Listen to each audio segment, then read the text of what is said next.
Bom, pessoal, nós vamos começar a reunião, então, com a prece inicial. Eu vou fazer a prece.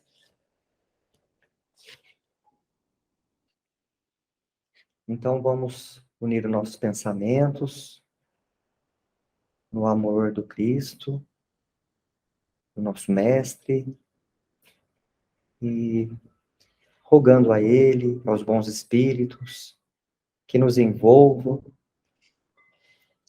nesse carinho, para que a nossa reunião transcorra num clima de paz, num clima de concentração, entendimento, para que esses estudos valorosos do Evangelho toquem no nosso coração, ressoem na nossa alma. Esses ensinamentos vividos pelos apóstolos, pelos mestres, pelos discípulos, que tanto nos engrandece a nossa trajetória de vida, pois aprendemos muito com esse exemplo, esses exemplos máximos, né? Porque são exemplos de vida, exemplos máximos. Pessoas que se doaram de corpo e alma para o Cristo. E nós, como aprendizes, estamos aqui hoje, a cada domingo, buscando aprender um pouquinho também. Então, agradecemos a espiritualidade e pedimos para todos os amigos que estão presencialmente, online, e aqueles que não puderam estar, que recebam as nossas orações, mas também que ela se estenda a cada coração que precisa. De que forma seja, aqueles que estão passando por problemas físicos, emocionais, espirituais, que os bons espíritos levem esses raios de luz a quem precise.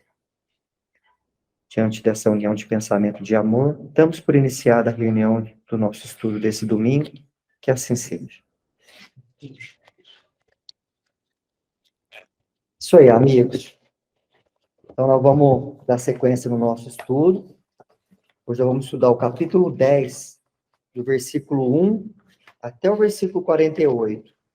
Essa perícope, ela é uma perícope extensa, ela tem 48 versículos, tá? Mas ela traz um ensinamento muito interessante. Quando a gente faz a leitura assim, parece que não. Parece que é apenas uma história. Mas quando a gente aprofunda, a gente vê tanta coisa linda aqui. E é o que nós vamos ver hoje, né? Eu vou passar para a Soraya fazer a leitura, que ela está com o livro aqui. Parece que tem amiga chegando aí também. Só esperar ela chegar. Vou compartilhar com o pessoal. Vamos. Perdão. Tudo bem, Jack? Tudo bem, Ju? Claro que é, claro. Dá tempo para falar? Fácil. Tudo bem? Sempre dá. Bem, olá, tudo bem?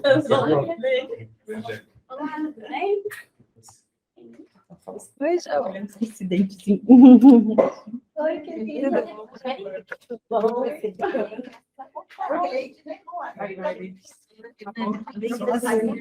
Vamos ler tudo, para a gente não perder nada. não sei se você conhecia o pessoal. Ela já estava quando eu presenciava na...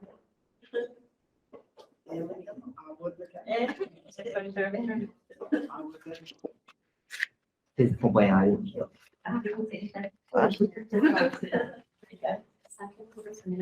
Não, eu trouxe esse porque Ele falou pra fazer, né? Diferente. aí eu peguei um para escrever. Ele colocou também, né? Ele colocou também.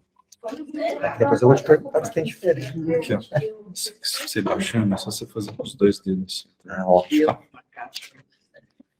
Pessoal, o Ramon está compartilhando aí os versículos que nós vamos ler. E depois nós vamos estudar eles aí sem pressa, tá? Todos estão visualizando? Meire? Sim. Certo, ótimo. Então fica à vontade, Soraya. Se eu estiver fazendo a leitura muito baixa, é só me avisar, viu, pessoal? Então, vamos lá. Pedro na casa do centurião Cornélio. Certo homem, de nome Cornélio, que habitava em Cesaria, centurião da corte, chamada Italiana, piedoso e temente a Deus com toda a sua casa, que dava muitas dádivas ao povo e rogava a Deus por todo o tempo. Viu claramente, em uma visão, por volta da hora 9ª do dia, um anjo de Deus que se dirigia a ele e lhe dizia: Cornélio. Ele, fitando-o e ficando atemorizado, disse: Que é, Senhor? E o anjo lhe disse: As tuas orações e as tuas dádivas subiram para a memória diante de Deus. Agora, envia varões para Jope e manda chamar certo Simão chamado Pedro. Ele está hospedado com certo Simão curtidor, que tem uma casa junto ao mar. Assim que o anjo que lhe falava saiu, chamou 2 servos domésticos e um soldado piedoso, dentre os que mantinham ao lado dele. Dentre os que se mantinham, perdão, ao lado dele. E explicando todas as coisas a eles, os enviou a Jope, para Jope. No dia seguinte, enquanto eles viajavam e se aproximavam da cidade, Pedro subiu ao terraço para orar por volta da hora sexta. Ele ficou faminto e queria provar algo. Enquanto eles preparavam a comida, veio sobre ele um êxtase e contemplou o céu aberto e um vaso que descia, com uma grande bandagem de linho, baixada à terra pelas quatro pontas, na qual estavam todos os quadrúpedes, répteis da terra e aves do céu. Surgiu uma voz que se levantou para ele: Pedro, sacrifica e come. Pedro, porém, disse: De modo nenhum, Senhor, porque jamais comi coisa alguma impura. Novamente, pela segunda vez, a voz se dirigiu a ele: As coisas que Deus purificou, não as tornes tão comum. E aconteceu isto por 3 vezes, e logo o vaso foi levado ao céu. Enquanto Pedro estava confuso sobre o que seria a visão que tivera, eis que 2 varões que tinham sido enviados por Cornélio, perguntado pela casa de Simão, pararam junto ao portão. E, chamando, indagavam se Simão, chamado Pedro, estava hospedado ali. Enquanto Pedro refletia a respeito da visão, disse-lhe o Espírito: Eis que 3 varões te buscam. Levantando-te, mas sem discriminar, desce e vai com eles, porque eu os enviei. E descendo Pedro para junto dos varões, disse: Vede, sou eu a quem buscais. Por qual motivo estáis aqui? Eles disseram: Cornélio, centurião, varão justo e temente a Deus, tendo testemunho de toda a nação dos judeus, foi aconselhado por um anjo santo a te chamar para a casa dele e a ouvir as tuas palavras. Assim, convidando-os a entrar, os hospedou. No dia seguinte, levantando-se, saiu com eles. Alguns dos irmãos de Jope reuniram-se também a ele. No dia seguinte, entrou em Cesareia. Cornélio estava esperando por ele, tendo reunido seus parentes e amigos íntimos. E sucedeu que, ao entrar Pedro, Cornélio encontrou-se com ele e, prostrando-se aos pés dele, o reverenciou. Pedro, porém, o ergueu, dizendo: Levanta-te, eu próprio também sou homem. Em companhia dele entrou, encontrando muitos ali reunidos, e disse para eles: Vós compreendeis como é ilegal um varão judeu associar-se e aproximar-se de um estrangeiro, mas Deus me mostrou que não se deve declarar nenhum homem comum ou impuro. Por isso, tendo sido chamado, vim sem objeção. Pergunto, portanto, por que mandastes me chamar? Cornélio disse: Há 4 dias estava eu orando a hora 9 em minha casa, até esta hora. E eis que um varão com túnica brilhante pôs-se de pé diante de mim e disse: Cornélio, a tua oração foi ouvida, e as tuas dádivas estão memorizadas diante de Deus. Portanto, envia alguém para Jope e manda chamar Simão, chamado Pedro.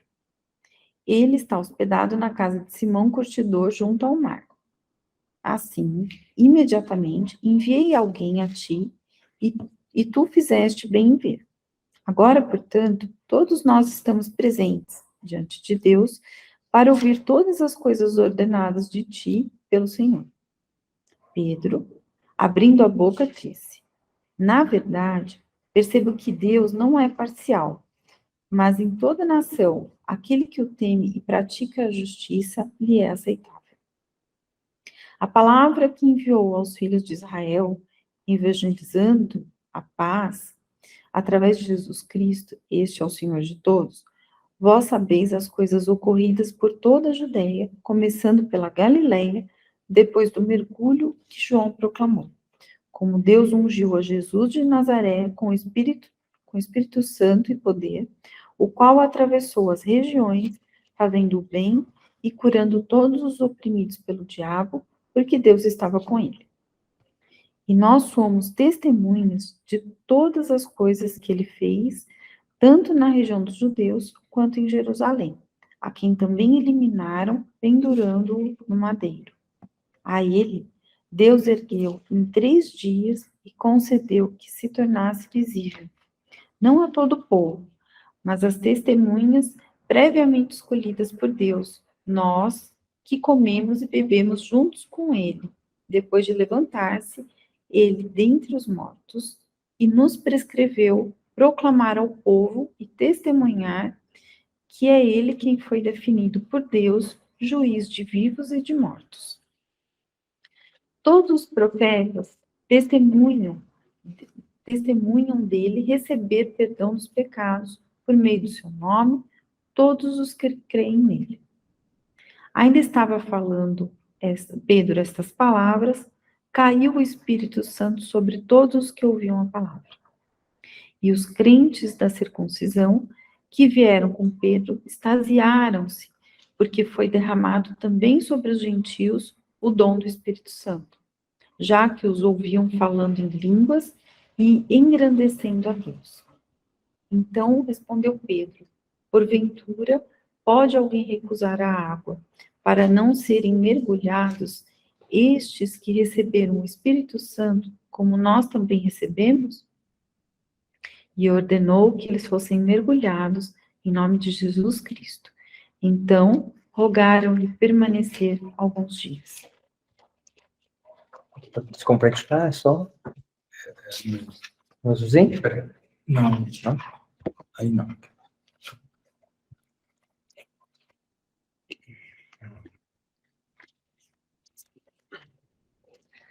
Pessoal, ouviram bem aí? Essa eu acho que é a perícope mais extensa que nós já estudamos, né? Desde o início. Porque não tem como fatiar ela. Eu acho que se a gente fosse... Até para estudar dá para fatiar, mas a gente tinha que fazer essa leitura geral para pegar todo o contexto. Então, mas aqui na Bíblia, Ah, isso que eu ia te ela perguntar. está fatiada. Tá fatiada? Com subtítulos. Ah, Como que tá? Tá assim, o centurião Cornélio manda procurar Pedro. Depois vem visão de Pedro. Depois vem Pedro em Cesareia, junto de Cornélio. Aí ele vai fatiando. Pedro interroga Cornélio. Discurso de Pedro. Cornélio e seus companheiros são batizados depois de terem recebido o Espírito Santo. que legal. Então, isso que é interessante, porque quando os livros, né, da Bíblia foram escritos, não existia, a gente já conversou sobre isso, pontuação, não existia os temas, né, os títulos, era uma escrita geral, sem pontuação, sem nada. Do hebraico, do aramaico, né, depois foi traduzido para o grego, e depois só no século VI, não, 1600, né, com a invenção da imprensa, que foi colocando pontuação. Então, a questão das perícopes, essa que é o interessante de trazer várias Bíblias, porque cada Bíblia tem perícopes diferentes, e às vezes até interpretações diferentes. O texto em si não está apresentando muitas diferenças. É claro que não está na íntegra, mas assim, o sentido está batendo bem. Mas eu achei interessante que eles foram colocando subtítulos, né? Então, o Haroldo, né, ele fala justamente isso que o Ramon falou. Por didática, cada um separa de um jeito. Então, de repente, o Haroldo achou melhor que pegasse um pedação grande. Eu acho que ele condensou, porque fica mais fácil para a gente aprender o sentido geral do que a mensagem está querendo nos dizer, Isso. né? E também lembrando que não tinha versículo, não tinha capítulo, não tinha nada, era uma escrita direta, né? Direta, não tinha ponto, não tinha nada. Então, assim, depois que foi organizando, né? Os evangelhos sinóticos, os canônicos foram sendo separados certinho para a gente ficar mais fácil. Sim. Mas antes os textos sagrados eram uma escrita direta, né? Uma palavra tinha vários sentidos na língua hebraica também, né? Por isso que às vezes dá um pouco de diferença em algumas traduções, né? Sim.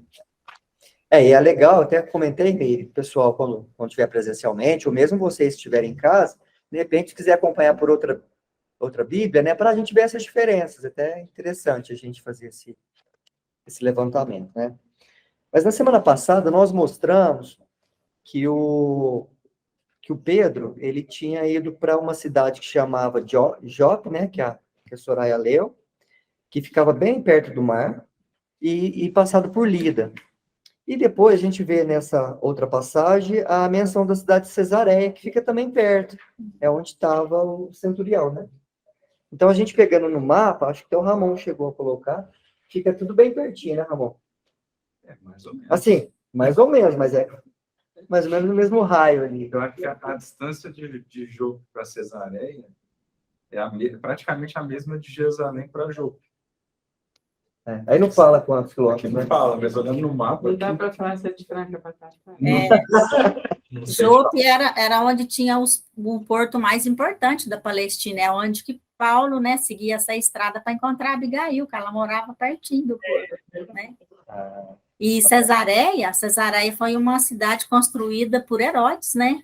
Então, o Pilatos morava lá, era uma cidade que foi construída, tudo, diz que foram milhares de toneladas que chegava de mármore, de cimento, chegava de Roma, porque eles foram, foi Roma que projetou, né, a cidade. Então, para impressionar, né, o povo da Palestina, aí Herodes constrói essa cidade de Cesareia. Até hoje ela é uma cidade bem conhecida, né? E foi extremamente, diz que o porto dela também é enorme, então uma cidade muito suntuosa. Hoje ainda encontra, estava vendo uma reportagem que tinha uma pedra lá que estava escrito o nome de Pôncio Pilatos, que era do palácio onde Pilatos morava. Ele morava também em Cesareia. Cesareia ou Sebaste, né? Parece que eles falam que usa esses dois nomes, parece, para ela. Então, ela foi bem projetada pelos romanos, mesmo para impressionar. Por isso que a Meire não pode faltar. Então, Arqueologia bíblica, Você vê. eu gosto dessas histórias, porque a gente vai conectando uma coisa com a outra e vai criando aquela imagem da época de Jesus, né? É muito lindo isso. Eu acho tão importante a gente ter uma visão, né, histórica, porque a gente consegue, assim, Amélia Rodrigues, Humberto de Campos, eles têm muito essa escrita parnasiana, porque ele mostra todo o local, a ambiência, então parece que coloca a gente dentro da história, né? Eu acho muito importante, é muito lindo a maneira com que eles descrevem a época, né? Legal. A gente falou até na semana passada da importância do conjunto, né, Meire? A gente, primeiramente, viu a questão do contexto, onde isso aconteceu, né? Então, a gente primeiro tem que pensar, Paulo já estava disseminando a boa nova para os gentios? Ainda não, né? Ele já foi aceito, já tinha sido aceito pelos apóstolos, mas até então ele não tinha saído ainda para disseminar a boa nova. Jesus já havia dado exemplos 1000, né, sobre a questão da não discriminação das pessoas, ele atendia qualquer pessoa, mas até então os judeus eram muito, os apóstolos, de forma geral, eram muito resistentes a qualquer estrangeiro que chegasse. Então, primeiramente, a gente já tem que tomar esse contexto para compreender um pouquinho dessa lição, né? Pedro também não estava na casa do caminho, ele estava fora, ele estava viajando. Então, por que será que um anjo, né, aparece justamente para um centurião romano e pede para ele visitar Pedro, que estava numa casa distante, para fazer todo esse trajeto. Então, é importante a gente tentar refletir os motivos que Deus utiliza para fazer com que o ensinamento aconteça. Um ensinamento muito forte que a gente vai estudar aqui hoje, né?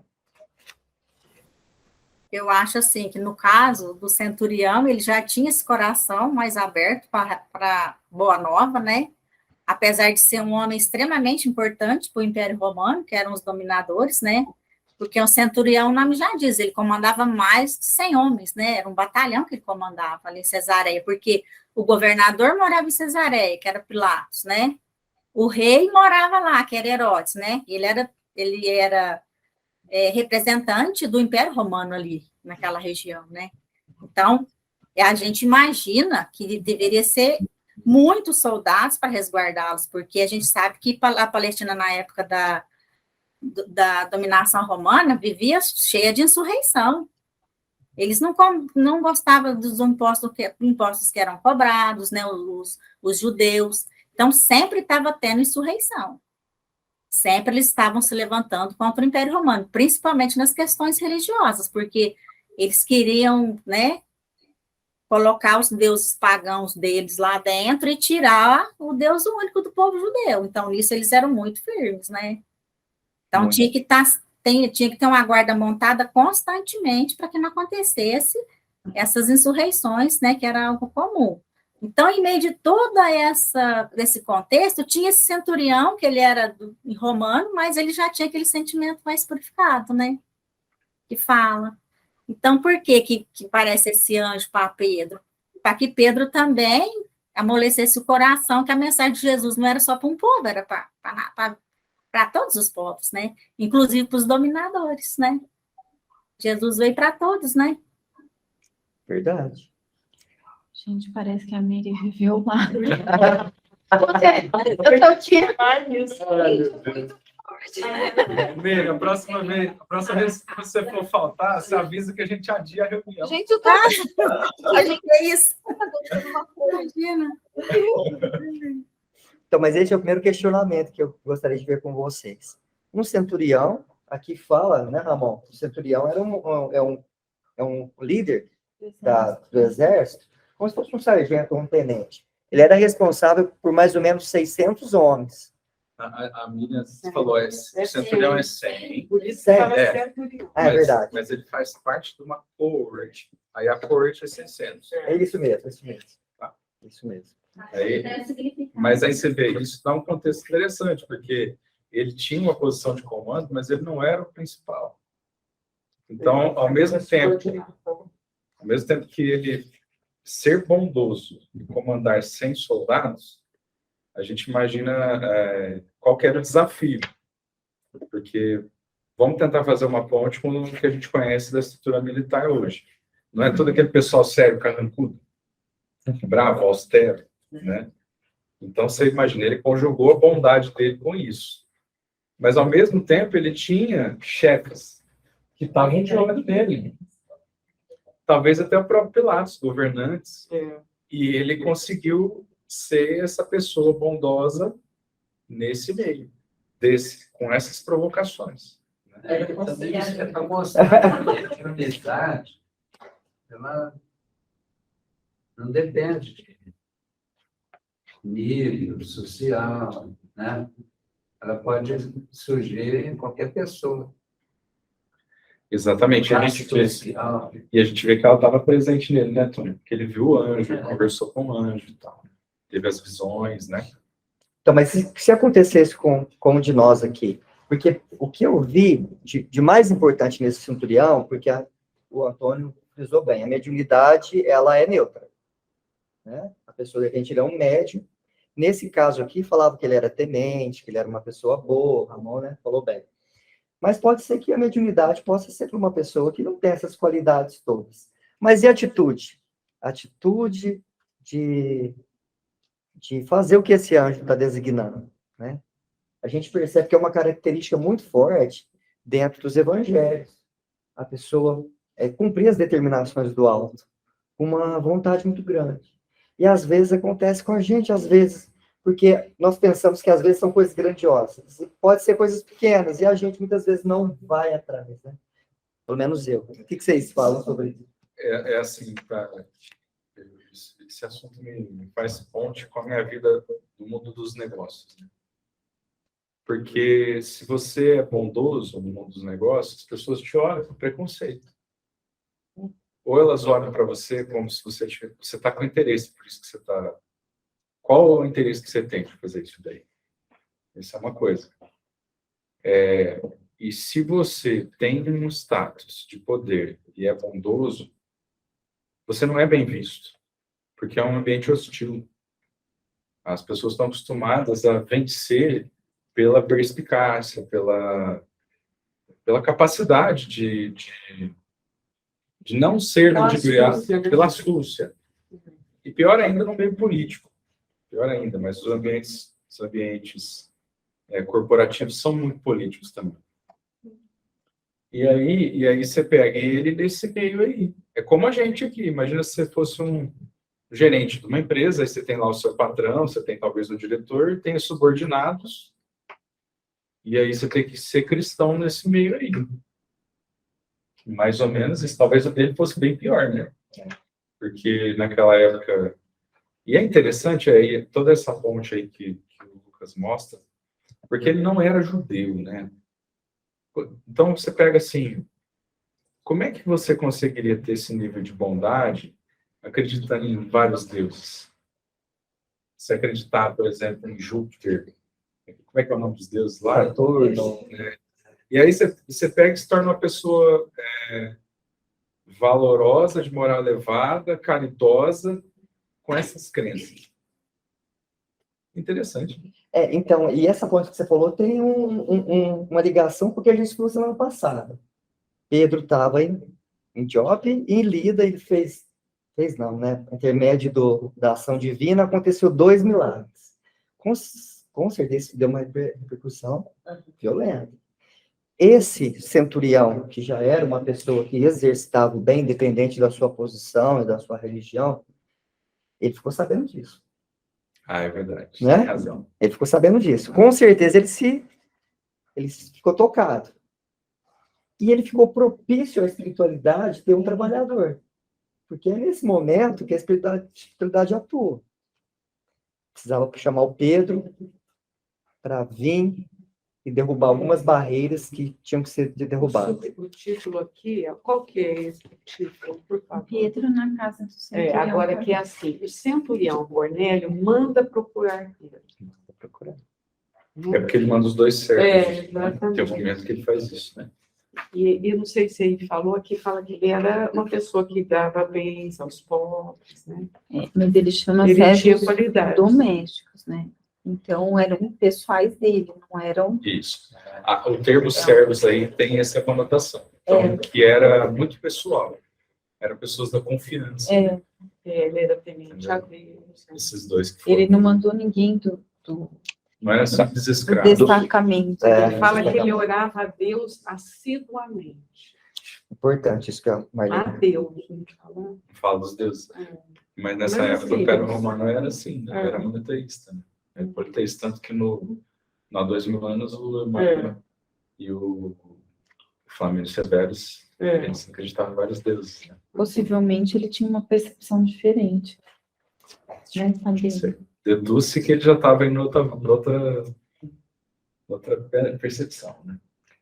Então, e eu até destaquei isso aqui na minha conversa, questão da oração, porque todos nós passamos, né, durante a semana, durante o mês, durante a vida, tem momentos bons e outros não. E essa semana eu passei por alguns percalços, coisas que todo mundo passa. E eu estava com uma dificuldade de fazer oração, gente, assim, de concentrar e pedir para Deus para resolver aquele problema. E a gente percebe nas passagens, né, do Novo Testamento e nos livros bíblicos, que a oração é uma constância, né, na vida do cristão mesmo, diante dos obstáculos. A gente até falou, né, Angélica, até te mandei lá do livro lá, que eu te falei das orações, mas na verdade era sobre o perdão, né? Era sobre o perdão, que está ligado no livro, está muito ligado a perdão e oração. São duas coisas muito, muito conjuntas. E eu falei, gente, que dificuldade de concentrar para pedir para que essa pessoa, é muito difícil, né? E a gente vê os primeiros cristãos aí, todo momento fala que a oração precedia a atitude. Existia esse hábito. Eu até sei que alguns fizessem isso, assim, mecanicamente, né? Como, às vezes, um ritual, mas não obrigatoriamente, né? É como hoje. Às vezes você não faz uma forma de oração completa, mas aquela palavra, aquele pensamento é sincero. Então, realmente é uma atitude muito íntima, né? Que não dá para a gente ou saber exatamente. Mas o fato é que o rapaz aqui era bom. Ele tinha qualidades. Aí você viu, o Pedro não perfeito, podia, mas era bom. Pedro não podia visitá-lo pelas regras do judaísmo, né? Isso surpreende, porque aí entra a gente começar a fazer uma ponte, né? Como a gente se sente quando a gente vai conversar com pessoas que a gente, vamos dizer assim, possamos julgar impuras, que está errado a partir do que eu falei. Se a gente for conversar com uma prostituta, um traficante de drogas, um político corrupto, né? Como é que seria essa nossa atitude, né?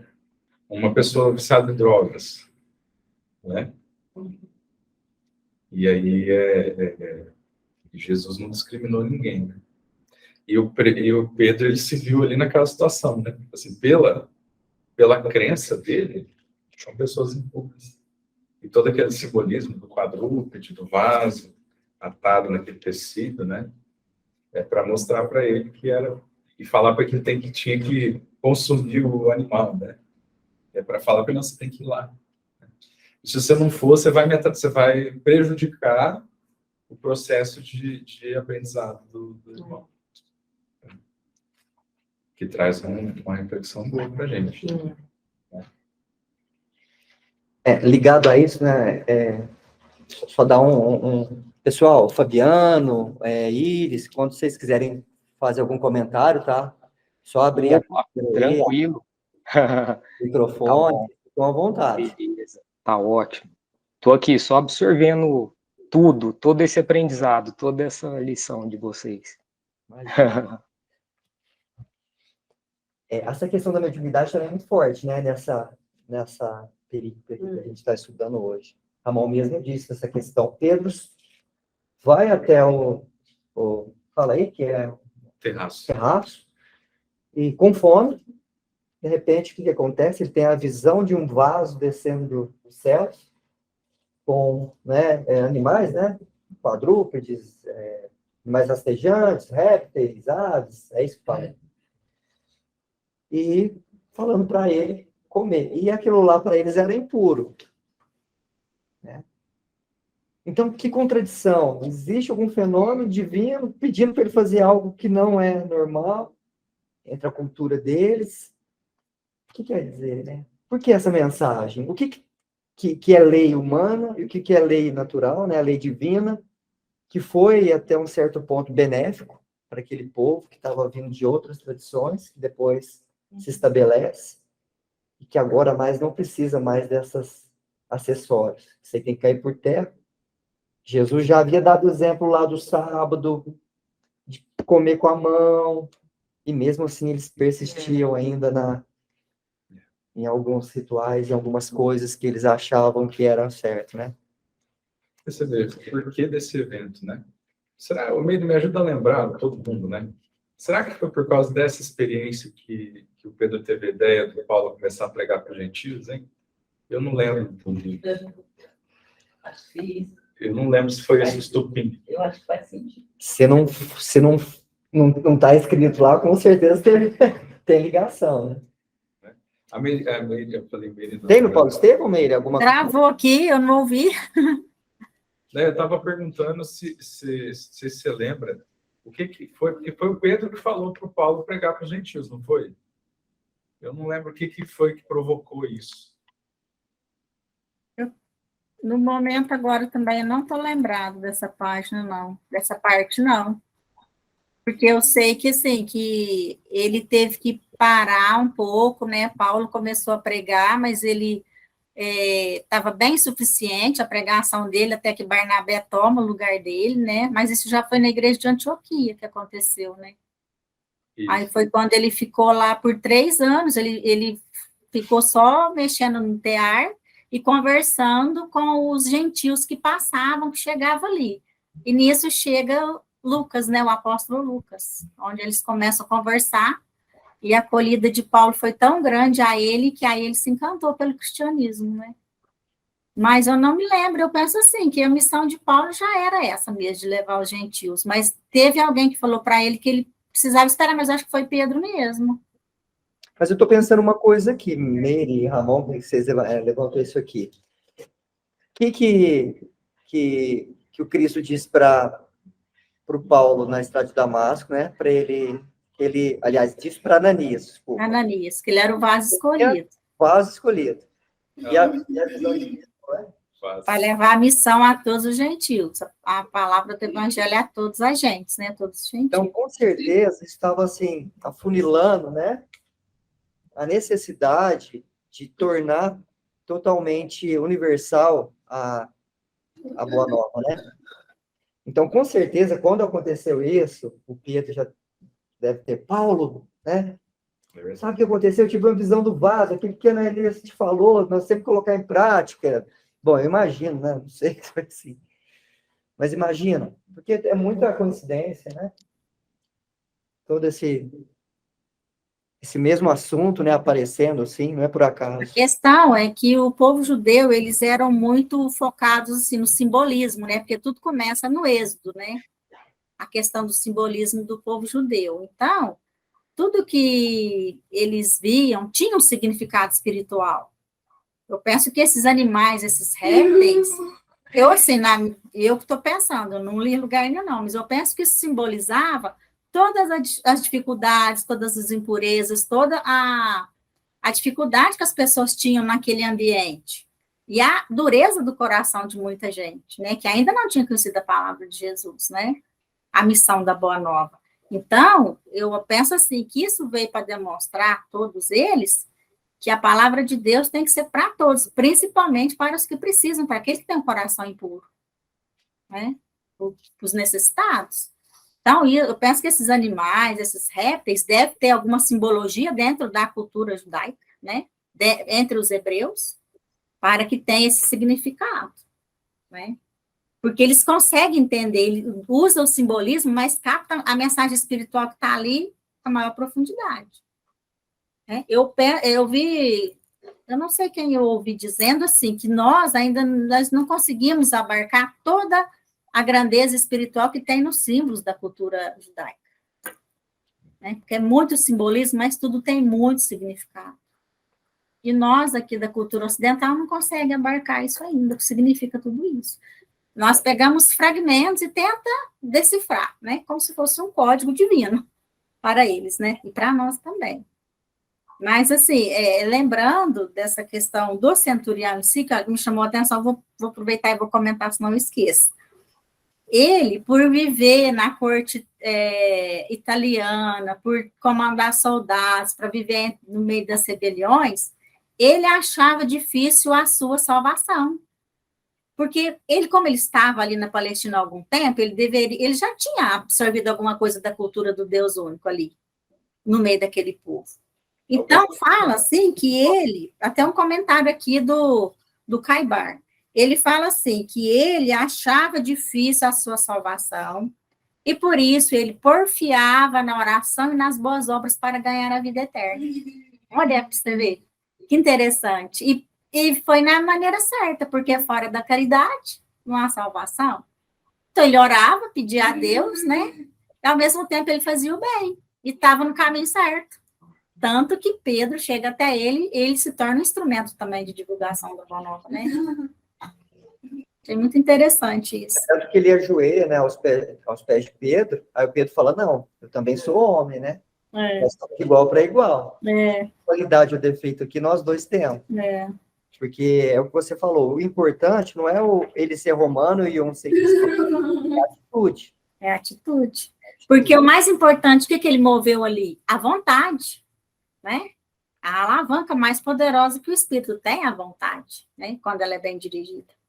Então, ele tinha vontade de salvar, e ao mesmo tempo ele buscou recursos para conseguir essa salvação, que fazendo bem ao próximo e orando a Deus para que tivesse força e coragem para dar conta de fazer o que tinha que fazer, né? Persistindo bem. Persistindo bem. Mas e nós, pessoal? A Gleide, como comentou, as meninas aí, vamos trazer para o dia de hoje. E o que nós, muitas vezes, o Ramon deu um exemplo muito interessante aí, né? No nosso dia a dia, a gente tem contato com umas pessoas que, às vezes, são rotuladas como impuras para nós que nos dizemos normais. Quanta pretensão. Quanta pretensão. Se a gente acha que o outro é impuro, Já Não tá não acha? Não pré-julgamento. Como a gente age ainda para essas questões, né? Das diferenças, da nossa cultura. Como que a gente tem conseguido superar isso e tratar de igual para igual? Nós estamos conseguindo? Né? E aí o contrário também. E o que não é normal, que nós deveríamos abolir, que nós estamos comprando? Né? Essa sensualidade extremada que está colocando dentro da nossa casa. Vícios como se fosse coisa normal. Relacionamentos abertos, de qualquer forma. Né? O que, um exemplo, roubar. Hoje em dia, todo mundo rouba e posso roubar. Então, muitas pessoas comprando coisas que a gente sabe que moralmente está totalmente fora do padrão ético. Nós compramos essas coisas. Então, tem os dois lados. Coisas que nós não devíamos ainda estar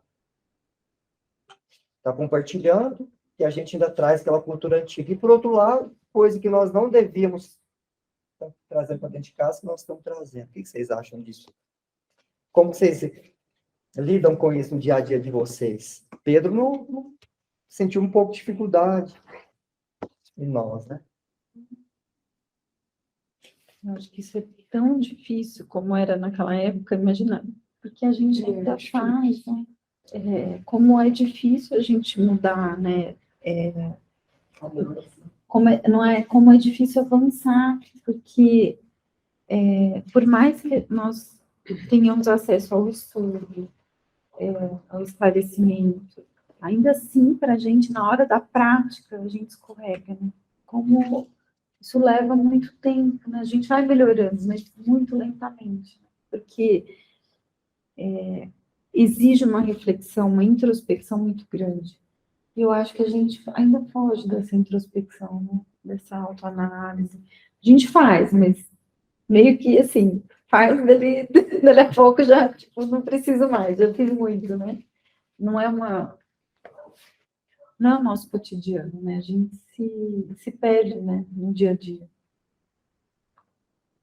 eu acho difícil responder isso daí. Individual de cada um. É passinho A por gente tem passinho. dificuldade de entender em nós, porque muitas vezes nós nos vemos preconceituosos mesmo, né? Tem um discurso e tem outra prática, então eu penso que não dá para pôr isso na roda Não. não dá para pôr na roda da conversa, não. Desculpe, mas eu... Não. Só de uma forma geral mesmo. Sem particularidade. É porque mexe com o nosso próprio orgulho, né? Porque a gente se acha, às vezes, melhor que o outro. Aquele lá, bebe, final de semana inteira, eu tô aqui com o pessoal no estudo espírita. Então, eu tô me sentindo melhor que ele. Mas, não, já é errado eu pensar isso. É profundo. Ontem mesmo, uma pessoa me abordou, enfim, eu estou me perguntando no detalhes. Uma pessoa da intimidade dela, uma pessoa com dificuldades, separou, o marido a traiu, ela estava separada do marido, e neste intervalo se descobriu grávida, né? Do marido, mas que estava separada. E aí ela teve ímpetos de abortar. Aí a outra, eu falei, gente, o que você faz com uma pessoa dessa? Você tem que acolher, não tem julgamento. Então, é muito cômodo eu estar no meu lugar e julgar essa pessoa. Né? É cômodo demais. Né? Agora, se coloca no lugar dessa criatura, uma pessoa nova, agora vai ficar só, correndo o risco de perder o emprego lá, né? Apesar de ela ter todas as garantias, mas nem sabe disso. E o outro não respeita. Então, eu fiquei analisando, né? Falei, olha, é esse mundo que a gente vive. Exatamente. Né? Não, e tem coisas que às vezes a gente já alcançou, mas tem outras que não. Isso, exatamente. Algumas áreas talvez, outras não. É. E às vezes aquela pessoa que a gente está julgando está em outras que a gente não está, ela já está melhor que a gente, por exemplo. Exatamente. Então não dá para falar. Então, por isso que eu falo, acho que isso é tão difícil, irmão. Mas a gente podia ter esse texto. O que você acha? Vamos ler aqui? Tá. Já que a Soraya é a nossa leitora de hoje. Vamos lá. Soraya vai ler para nós aqui uma mensagem para a gente, que ela tem a ver com o que a gente está falando. Fabiano levantou a mão. Ah, Fabiano, desculpa, não tinha visto, fica à vontade. Ah, não, tranquilo, eu só ia complementar falando que, ao meu ver, no meu ponto de vista, piorou demais, né? Eu achei que com a pandemia nós fôssemos ficar, assim, menos egoístas, e eu percebo que não. Que ainda a gente passa por muitas coisas, né? Por muitas provações, né? Tá uma polarização muito grande com a política, uma intolerância muito grande, então a gente não pode dar muitas nossas opiniões em grupos, nem nada, né? É essa sensação que eu tenho, que nós estamos mudando a nossa ética, né? O que a gente acredita do mundo ou não. Então, é isso. Eu acho que nos dias de hoje estão mais difíceis, mas com certeza aquela época também era. Sim, os desafios são de todos sempre, né? Nesse mundo de expiação. Sim, com certeza. Eu acho até, Fabiano, seu comentário tem muito assim. Eu acho que esse texto a gente tem que ler à luz do seu comentário. Porque Jesus, talvez, ele tinha autoridade para julgar qualquer um de nós. Sim. E a gente percebe que ele não fazia. Nós vamos ver, eu não vou antecipar o texto, mas a gente vê, e aí a gente pensar com esse olhar, porque para a gente ajudar efetivamente o nosso próximo, a gente tem que ter esse olhar de caridade, de compaixão, de acolhimento. E se exatamente. Sem esquecer que o nosso próximo, ele tem o karma dele, né? Ele, por mais que seja algum parente, alguém que a gente ame, ele tem que trilhar o caminho dele, né? Não adianta a gente querer só acolher, assim, e evitar que a pessoa sofra, porque às vezes ela tem que passar por aquilo, né? Por aquele caminho, né? Então... Isso. Tem a ver com o que a Marlene trouxe, porque por que esse julgamento é delicado? Justamente porque a gente não conhece o mundo de cada um. Exatamente. Não se conhece, né? Isso. É isso mesmo. Já continua, vamos ver como é que o Jesus fazia. Isso, perfeito. Obrigado. Então, vamos lá. Jesus e pureza. Se foges de quantos se aprisionam ainda à trama do vício, a pretexto de garantir a virtude, lembra-te de Jesus que trazia consigo a pureza por excelência. Porque exprimisse a glória excelsa, não recusou nascer no estábulo humilde, convertendo a estribaria singela em sublime revelação sob a luz de uma estrela. Porque a simplicidade lhe fulgisse no ser, não se negou a falar com os doutores do templo, elucidando-lhes o cérebro hipertrofiado de orgulho quanto às sagradas leis do destino. Porque fosse imaculado de intenção e conduta, não se furtou de socorrer a Madalena, que claudicava na sombra, dela fazendo a mensageira da imortalidade triunfante. Porque expressasse o mais alto expoente da luz divina, de modo algum se afastou de quantos paralíticos, enceguecidos, leprosos, dementados, se mantinham no mais baixo nível da treva humana, restaurando-lhes a esperança para a vida melhor. Porque andasse engolfado nas cogitações do reino do amor, que lhe haviam absorvido todo o tempo no mundo, não deixou de encontrar ensejo para afagar os filhos do sofrimento, e as crianças sem rumo, refazendo-lhes o caminho. Porque exaltasse o desinteresse, não desprezou Zaqueu, cujas mãos se azinhavravam na usura, guiando-lhe o raciocínio para sendo superior. Porque brilhasse, leal a Deus, não desterrou Judas, o aprendiz infiel da escola de trabalho, em que se lhe desdobrava o ministério de redenção. Porque se erigisse em baluarte de integridade e segurança, não desamparou Simão Pedro, segregado nas armadilhas da negação.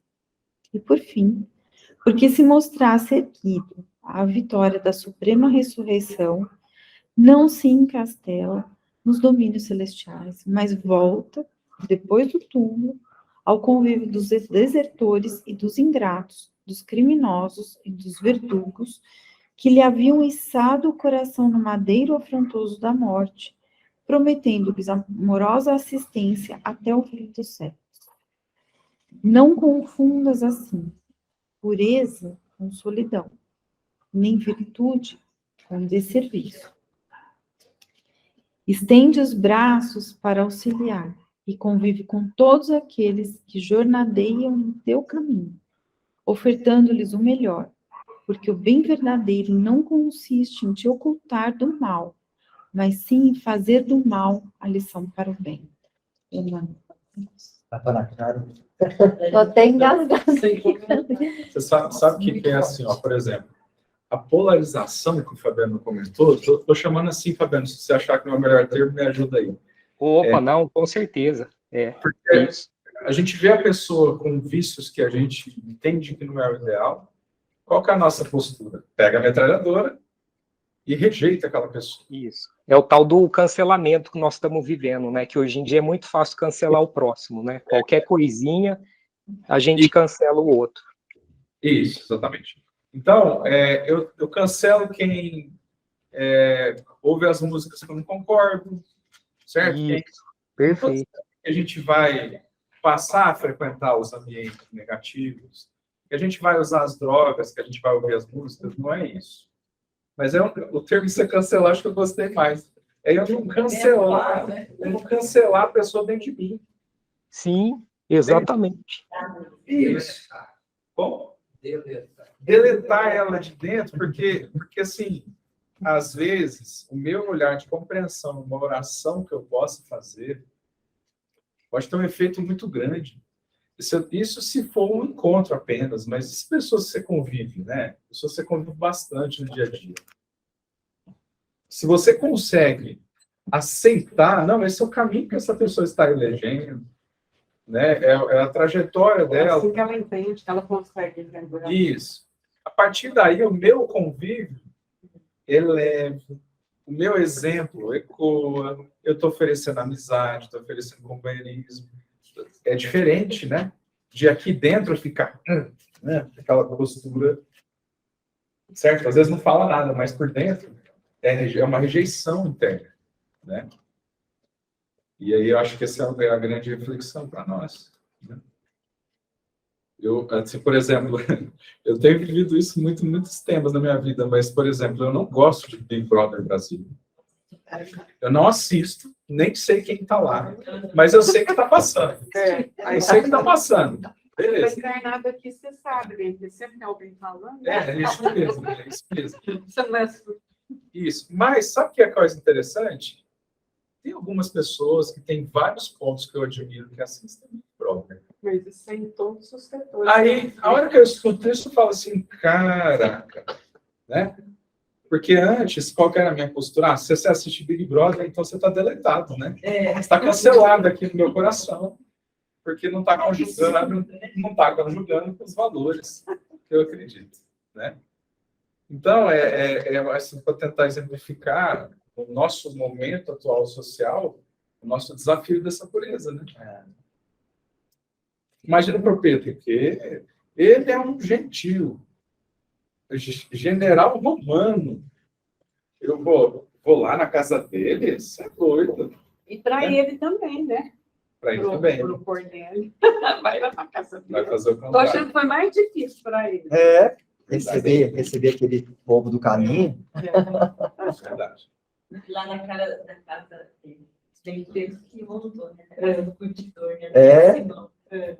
Ele já estava no impuro, né? Já estava no meio da carniça, vamos falar assim. Ué. Ela tirava tudo, né? Na verdade, a gente tem que ver os pontos em comum, né?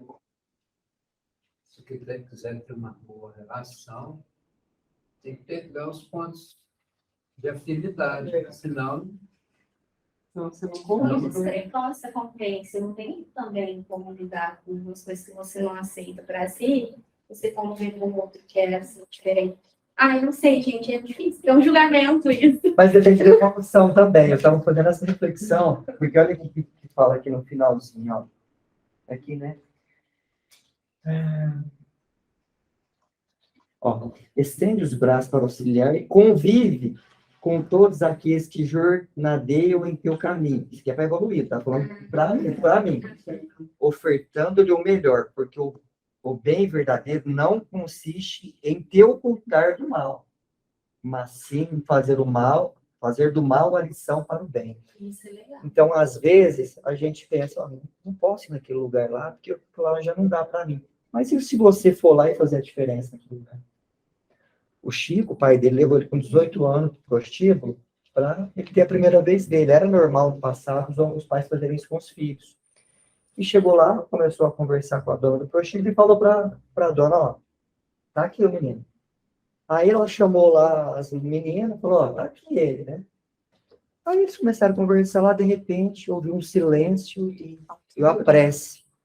Dentro, né, da boate lá, prece, a hora que chegaram lá, o Chico colocou os meus ajoelhados para rezar. Não é? Quer dizer, ele foi um diferencial dele. E nós, a gente consegue ser um diferencial numa roda, eu sempre falo isso, uma roda de amigo, todo mundo está descendo a lenha no outro. Você consegue mudar o tom da conversa para melhorar a vibração? Às vezes a gente prefere ficar quietinho. Eu sou Mas eu ficar quietinho. Mas isso que eu te falo, Ju, Deus. às vezes a gente é um diferencial silencioso. É isso que eu ia falar. Não tem problema. Porque tem hora que fica ruim. Você fica muito moralista. Tem hora que não cabe. Mas só que você silenciar porque assim, se você observa a situação com a metralhadora, falando que absurdo, esse pessoal não é indulgente, que na doutrina espírita a gente aprende a ser indulgente, não é? A cabeça é assim. A metralhadora já não é, né? Então, exatamente. Pronto. Isso aí. Agora, outra coisa é a gente olhar tranquilo. Tudo bem, né? Tudo bem. A opção deles, até onde a percepção deles alcançou. Tal. E se sentir aquela compaixão de fazer uma oração tranquilo? É. Gente, você falou da oração. Às vezes eu tenho até vergonha de contar as coisas, mas eu vou ter que contar.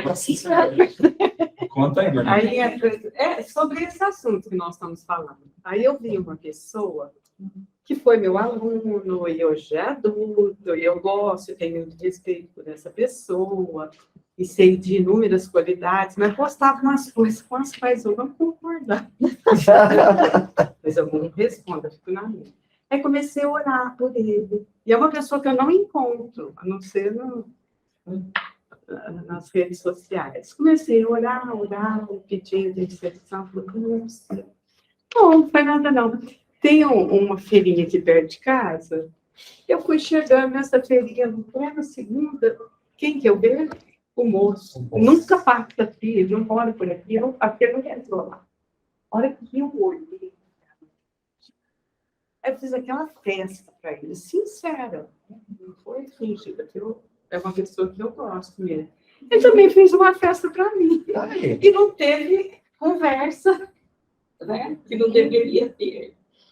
Olha, aí eu cumprimentei tudo, abraçamos, conversamos um pouquinho, perguntei, mas o que você está fazendo por aqui? Eu falei, eu moro aqui pertinho, eu sei que você não... Aí eu passei aqui e resolvi comprar umas bananas, logo veio banana. Bom, eu entrei, e a hora que eu saí, já nem... Eu acho que ele nem comprou as bananas, porque eu não vi ele entrando e pagando. Foi induzido lá só para te encontrar. Aí eu peguei a grande lição, sabe? Vocês foram uma tradição de Não. Então, resumindo. Estava internadinho. Mas é isso. Se você começa a alimentar, né, fulana, aí não vira, né? Não vejo.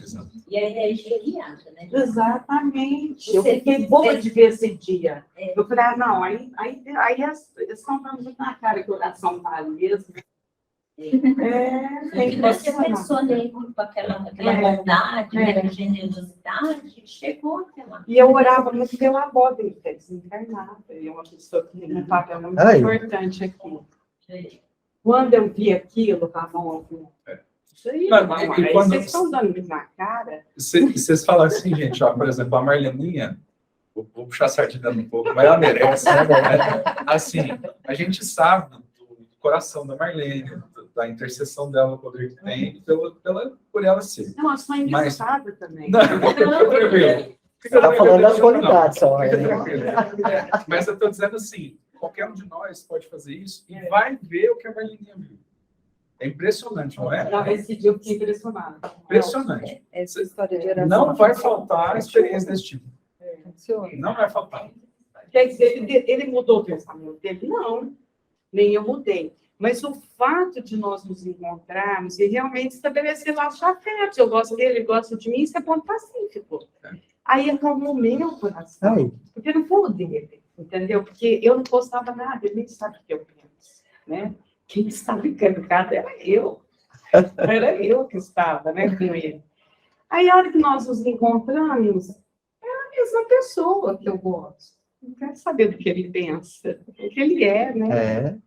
O que ele Nossa, é. isso é verdade, Marlene, porque toda vez que a gente percebe que nós estamos antagonizando, né, por alguma razão, né, tem alguma coisinha que precisa ser O ajustada. problema era meu, não era dele. Então, É quando isso se apresenta É. toda hora, né? O que você está falando é importante. Eu acho que de tudo que a gente está lendo aqui, está refletindo, não existe uma mudança assim do dia para a noite, porque aí não é verdadeiro, né? Não é isso. Mas eu acho que a gente perceber o bom convívio. O bom convívio, claro, que as pessoas com quem você se afina vai estar mais próximo, é natural. E agora existem pessoas que você convive, não vai te agradar, mas também não vai te incomodar, você também não vai incomodar muito aquela pessoa, mas você tem uma boa convivência. Agora, quando a coisa fica batendo, martelando, eu acho que esse é o ponto que a gente. Aí é o exercício, né? Aí é oração. Aí é oração. Atenção.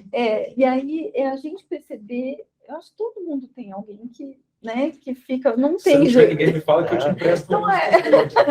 Sempre tem, é inevitável, basta viver, né? Basta gente? ver. Então a gente Basta é estar nosso, encarnado. né? Os nossos. Você acordou, né? Acordou, ainda apertou, tá? Não, então Né? tem isso. Mas Não isso aí é? que você falou é legal, porque a gente às vezes fica ouvindo, refletindo, né? Só da gente estar aqui refletindo já é uma coisa maravilhosa. Só que vai para o dia a dia e bate aquela culpa, né? Não dou conta, não consigo. Parece muito, não lembro, né? Mas é de pouquinho.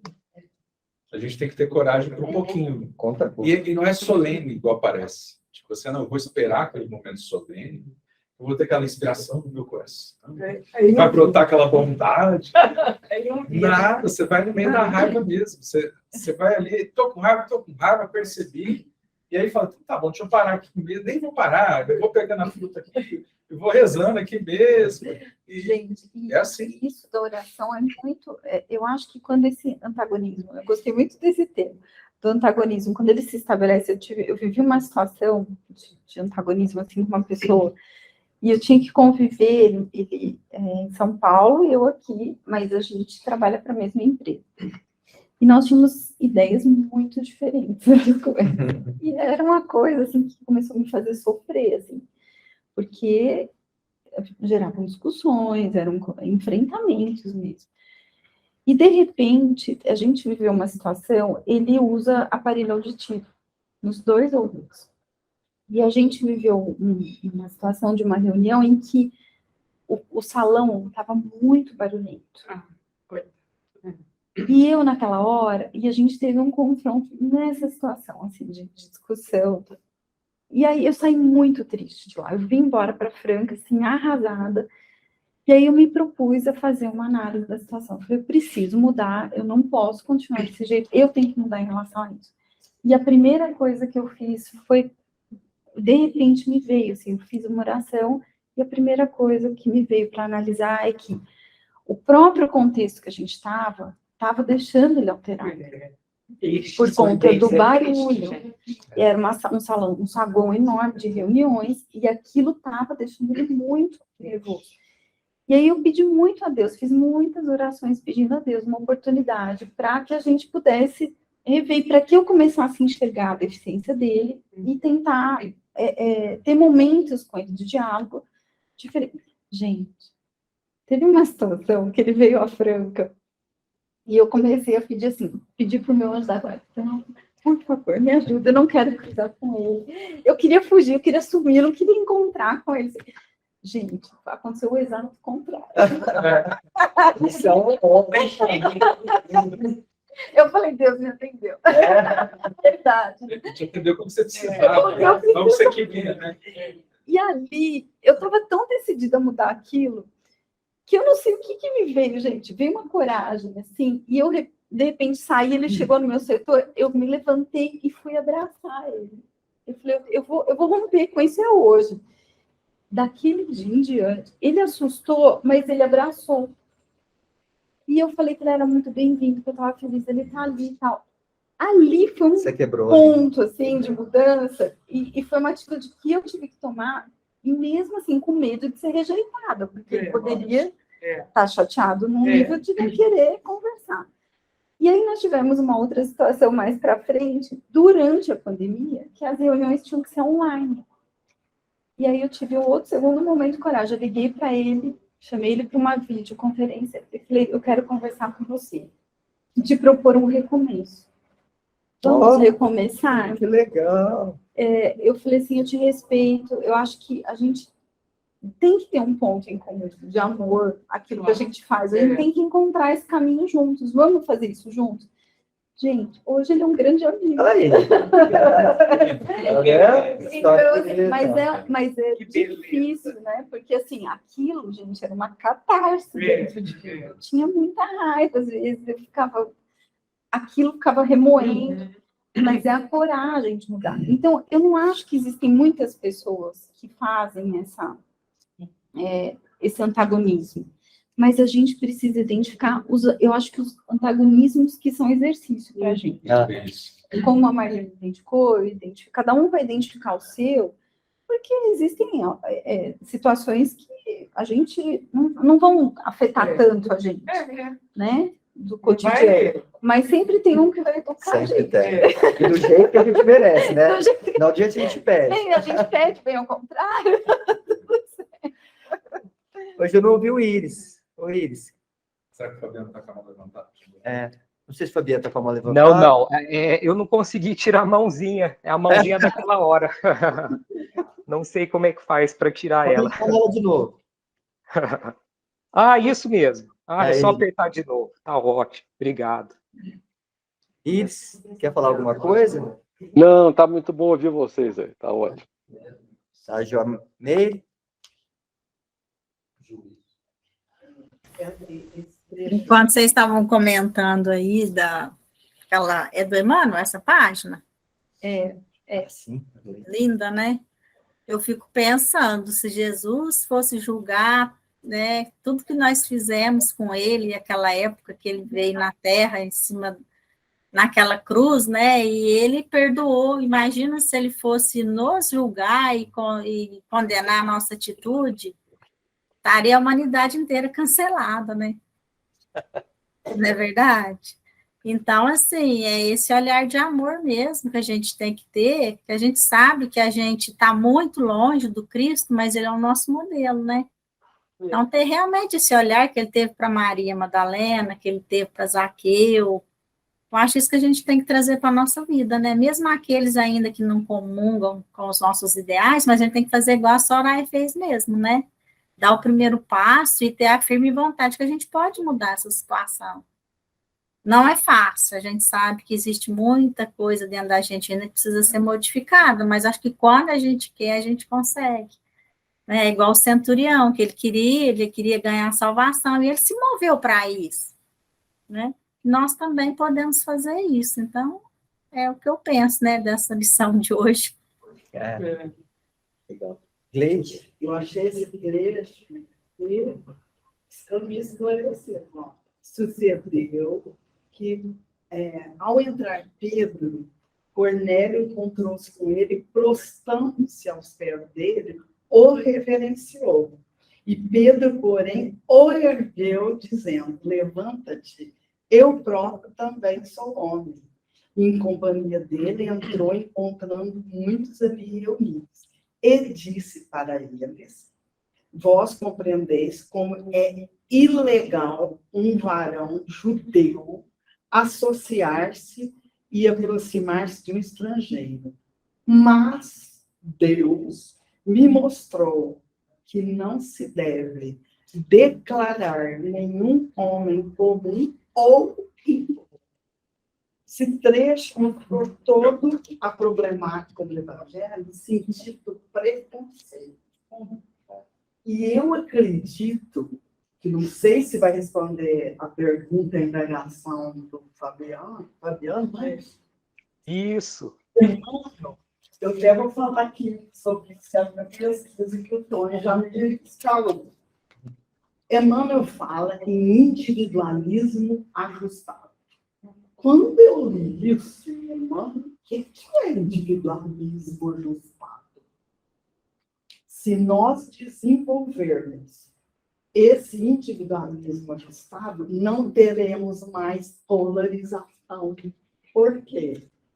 Porque nesse individualismo, nós estamos num processo, né, reencarnatório, visando a própria transformação. Nós não vamos transformar ninguém. Idiotia nossa se nós vamos falar para o outro grupo contrário às minhas ideias sectárias, que eu consegui convencer alguém. Eu só posso convencer eu mesmo, no individualismo ajustado. E ele fala que a hora que nós concentrarmos no indivíduo, quer dizer, na mudança individual de cada um, é como se fosse ele compara com uma árvore no terreno, dando sombra, fruto, para o equilíbrio do terreno. Então, ele fala, conclui-se, Emmanuel, que vai ser até a conclusão do nosso estudo. Conserta-se o indivíduo, quer dizer, é pelo indivíduo que nós teremos uma sociedade menos ignorante e menos miserável. Porque até então achamos que toda essa diversidade, todas essas diferenças terão sido resolvidas de fora para dentro. E não vai ser. Você pode mandar esse texto para mim? Gente, olha que eu disse, agora eu pulei na minha cadeira. Que isso, individualismo ajustado? Ele já usava essa palavra que acontece hoje em dia. Se eu sou um individualismo ajustado, o que eu vou desequilibrar? Ninguém, porque eu sou ajustado ao coletivo. Eu não acho diferença, eu não vou ter problema com o LGBT, eu não vou ter problema com o racismo. Nem com quem é Bolsonaro, nem com quem é Lula. Nem com quem é Bolsonaro, quem é Lula. Porque o meu individualismo é ajustado. Então, eu vou ser sempre o quê? Equilíbrio sempre. Esse desequilíbrio é por causa do coletivo. Porque quando as coisas vão de fora para dentro, é uma questão de poder e de domínio. Então, eu quero o meu rebanho da minha igreja, eu quero adeptos contra esses adeptos. Eu quero desse time contra aquele time. Eu quero aquela política contra a minha política. Não existe isso. Kardec descobre esse propósito, né, do indivíduo, e muita gente ainda não entendeu e quer dar nomes ideológicos para o individualismo ajustado. Isso, eu acho que é tão legal, você sintetizou mesmo, porque... Porque se você pegar, a gente se perde no sentido assim, mas é minha obrigação me posicionar. eu tenho a capacidade de elucidar a visão de todo mundo que está aqui no grupo comigo. Mas é diferente de você tentar abrir os olhos de alguém com um sentimento calibrado nisso tudo que a gente falou aqui. Certo? Por isso que foi. Do que a gente tentar fazer isso sem calibrar antes. Então, Jesus, por exemplo, ele teve momentos que ele foi austero com os fariseus, teve momentos que ele foi austero com os próprios discípulos, mas ele não estava austero, assim, julgador, né? Era uma austeridade que também acolhia. Moral. Além de ter autoridade moral, que no fundo é engraçado. A gente, além... foi legal isso aí também, Jô, porque quando a gente julga, a gente parte para o pressuposto que a gente já atingiu, e aí a vida vem e mostra que nada, você vai errar naquele mesmo ponto de novo, né? Então, eu sou bom e outro não. Exato. Então, por isso que é complicado. Essa frase assim, o como, o quando, e os sentimentos que eu estou trabalhando dentro de mim, né? Que existem dentro de mim. Então, é por isso que o Evangelho o Jesus foi o maior psicoterapeuta Mas todos você os tempos. hoje no centro foi uma mocinha, assim, muito humilde, família humilde, muito batalhadora, e passou na Unesp. Aí eu falei assim, e aí ela foi comunicar, né? Nossa, agora eu vou estudar direito. Né? Aí nós falamos assim para ela, tomara que você entre na Unesp, na faculdade, passe por todas as pressões e saia você mesmo. Mas ontem eu saia você mesmo, porque é isso. Porque aquele grupo quer te conduzir para ter aquele ser, você ser, captar, catequizar na vida dela. Esse grupo que quer que eu seja dele. Agora, para eu ser o individualismo ajustado do Emmanuel, fala, poxa, você não tem que ser, você tem que... Agora, você ser você mesmo, isso aí é muito difícil, porque eu falei assim, tomara que você passe pela Unesp, pelo trabalho, pela profissão, por tudo na sua vida, pela família, e vença em todas as circunstâncias. Porque para vencer, você tem que ser muito forte. Então, o Emmanuel fala assim, fortalece o indivíduo e você não terá mais sociedades de ignorância e de miseráveis. Não vai ter, porque vai ser sempre equilibrado. Eu tenho a obrigação de equilibrar tudo aquilo do meu ambiente. Eu tenho a obrigação. E aí, é um mundo, Então, esse trecho aqui, que o Pedro, o Cornélio fala? Ele ajoelha quando o Pedro chega na casa. Imagina ele, mandou chamar ele uma visão, e o anjo falou que ele podia chamar. E ele ergue assim, não, eu sou homem como você, e Deus condena quem achar que é diferente. O próprio Pedro falou, não, eu sei que vim aqui. É top, gente, evangelho é equilíbrio. Então, não sei se resolveu a questão. Não, é porque resolveu sim. Eu queria te agradecer muito, dizer que você foi perfeita no seu comentário, e eu assisti uma palestra sua no finalzinho do ano passado, lá na Dona Vera, que é do Primavera. E assim, fiquei impressionado com o seu conhecimento. Parabéns, viu? Obrigado mesmo pela resposta. Assistente também do Primavera. Mas é isso, você... ontem também, uma lá, atingiu bem o pensamento dela. Eu falei do individualismo ajustado, nossa, ela pirou. Aí mexeu com todo o contexto dela. Entendeu? Porque é a nossa meta, né? Pensa bem. Você tem que passar por tudo e ficar você mesmo.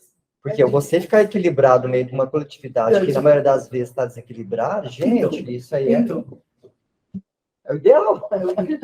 Não vai ter. Por que está havendo, por exemplo, o que houve, por exemplo, em janeiro, né, naquela invasão? Que houve? Se fosse individualismo ajustado, o que é aquilo? Vamos todo mundo. Olha, o que é bloco de pessoas imbuídas de uma certa ideia ou ideologia que quer que seja, vamos quebrar tudo? E aí você quebra mesmo? Então, manter essa integridade do indivíduo dentro do que é certo, errado, moral, é difícil. Porque é mais fácil seguir o balão, é mais fácil ter a causa. Mas você imagina a revolução que você usou um bando de individualistas desajustados. Né? É desajustado. Aí não é mais individualista. Então. Você entra no bando, você é massa. Então, vai ser uma massa Você ajustada. Aí, ó, você transforma em massa. Seríssimo. E a massa, ela é louca. Ela é louca. A massa é Não usa a razão. Vai na onda, né? Por exemplo, O que eu ia falar aqui, processar, porque ela estava falando que passou na USP, coincidentemente, ontem eu vi um relatório, uma foto, vários alunos que formaram na São Francisco, todos negros. Você viu? E aí elas contando a dificuldade, elas não eles, né? Porque tinha meninos no meio, contando a dificuldade, né? Aí ela falou assim, ser negro aqui foi difícil, mas nós já fizemos o nosso papel. Então, também é um ato de transformação, né? Se mobilizaram para transformar, né? Na São Francisco, hein, gente? Olha só. Não, né? sair ela mesma vai ser difícil. Vai ser difícil. Não é assim, eu acho que não é sair ela mesma. Não, porque nós vamos ter transição, né? Porque é lógico que ela vai entrar, ela tem que ter algumas modificações. Não, vai. Mas que sejam sempre para o bem. Nem nossas células não são as mesmas, mas no espírito, né? Tá todo mundo. De equilíbrio, porque de repente entra numa loucura, numa paranoia de uma multidão. Entra. Pega o que tem de bom de um lado do outro. Exatamente. Segue a vida sem querer ficar julgando os outros. Segue a vida. Tanto é que eu escolhi um livro para o Unesp esse ano, chama...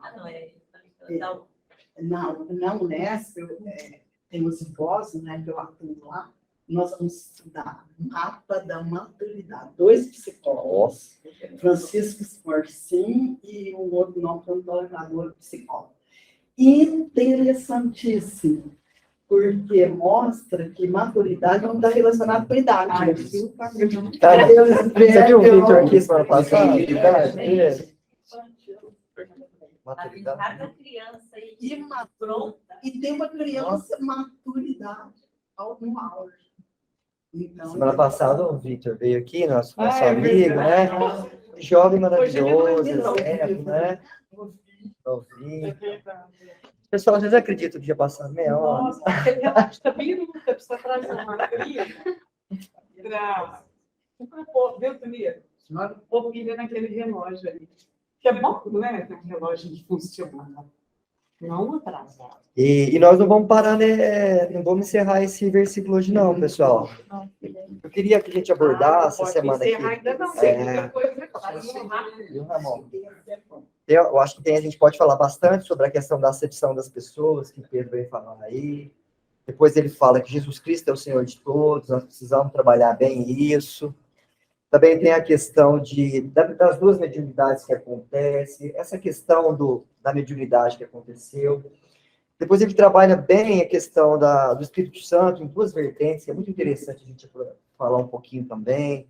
O que é o Espírito Santo, o que é um Espírito Santo, o que o Evangelho tem falado sobre isso aí. Nós podemos abordar bem isso aí na próxima reunião, viu, pessoal? Vai ser uma continuação da mesma período que nós estamos estudando hoje. Nós vamos voltar para fazer um complemento, acho que vale a pena. Então, se todo mundo puder estar presente novamente, para a gente fazer um fechamento desse assunto de hoje. Aqui nesse subitem que eu falei, tem um subitem que é o discurso de Pedro. Então, eu penso que essa fala aqui a gente pode falar. Então, legal. A gente pode até concentrar, de repente, nessa sua... Pode pegar, mas eu falo aqui. Dá para fazer os dois. Tem bastante. Tem uma mensagem que pode trabalhar. Antes eu falava assim, nossa, mas esse bar mudou a fônica. Tocava umas músicas pauleiras, agora está tocando mais músicas. É o coral. Eu pensei ele, falei, ah, você vai ficar programado ali? Eu falei assim, nossa, o bar aqui mudou. Bom, pessoal, eu vou pedir para o Iris fazer a prece. Pode ser, Iris? Pode sim. Vamos lá.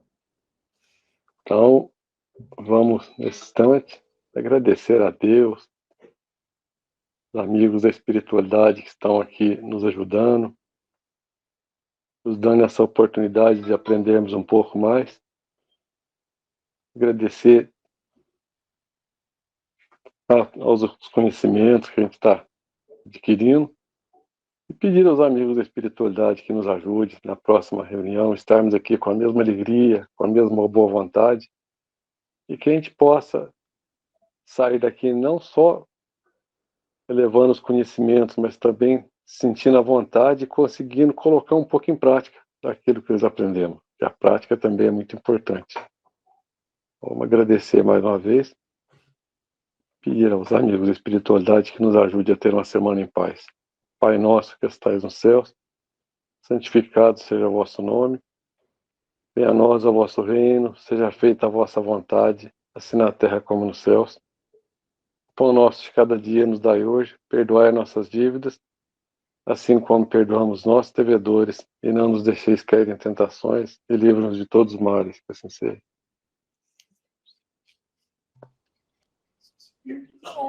Bom demais. Bom domingo, pessoal. Muito obrigado, gratidão pelo aprendizado. Boa semana a todos. Boa noite. Boa semana. Beijo pra Clarinha, viu? Ah, pode deixar, mando sim. Meu Deus, isso mesmo. Com Deus. Até semana que vem, muito obrigado.